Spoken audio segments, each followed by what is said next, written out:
Magandang umaga, Pilipinas. Narito na ang mga dapat ninyong malaman sa lagay ng panahon. Mga pag-ulan pa rin yung magpapatuloy dito sa ilang bahagi nitong ating bansa. Sa ngayon po dulot yan itong Intertropical Convergence Zone na sa ngayon ay dominante dito sa may buong Mindanao. Para mas maunawaan natin kung bakit pa ito nagdadala ng mga pag-ulan, yung ITCZ po yung lugar kung saan nagkakaroon ng pagsasalubong ng hangin na mula sa northern at sa may southern hemisphere. Kapag nagsasalubong nga, yung mga hangin mula sa magkaibang direksyon nagkakaroon ng mga kaulapan na siyang nagdadala ng mga pag-ulan sa mga apektadong lugar. Ngayong araw nga ng Biyernes, inaasahan natin yung may hina hanggang sa katamtamang mga pag-ulan. Dito po yan sa mga lugar dito sa may Visayas hanggang sa may Mindanao. Dito naman sa atin sa Metro Manila, gayon din sa natitirang bahagi nitong Luzon, inaasahan natin yung pagkakaroon ng maulap na kalangitan na siyang magdadala ng mga pulu-pulong pag-ulan o pagkidlat at pagkulog.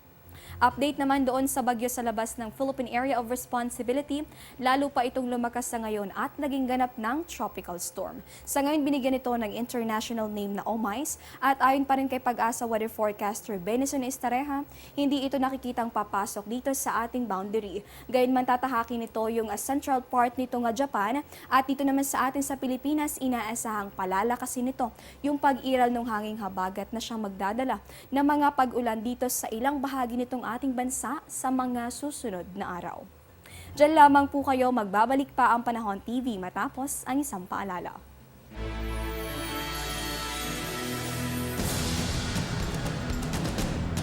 Mga dapat dalhin ngayong panahon ng tag-ulan.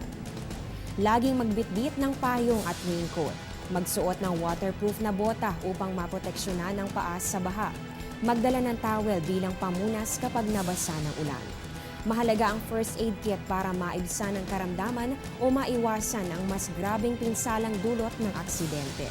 Tandaan na tuwing panahon ng tag-ulan, iba yung pag-iingat ang kailangan. Narito naman yung magiging lagay ng panahon sa mga piling lungsod sa Pilipinas. Dito sa bahagi ng Cabanatuan hanggang sa may Kalayaan Islands, pati na rin sa Rojas at sa Tagbilaran, inaasahan naman natin na magpapakita si Haring Araw pero may tsansa pa rin ng mga pulu-pulong pag-ulan o pagkidlat at pagkulog. Kung kayo naman ay may kamag-anak dito sa Catbalogan hanggang sa bahagi nitong General Santos, Surigao at Sidipolog, abisuhan nyo na sila na inaasahan natin ngayon yung maulap na kalangitan na siya magdudulot nitong mga pulu-pulong pag-ulan o pagkidlat at pagkulog. At yan po muna ang latest mula rito sa Pag-asa DOST. Ito po ang Panahon TV kung saan walang pinipiling panahon ang pagbibigay impormasyon. Ako po si Desiree Jonio. Magandang umaga po sa inyo lahat.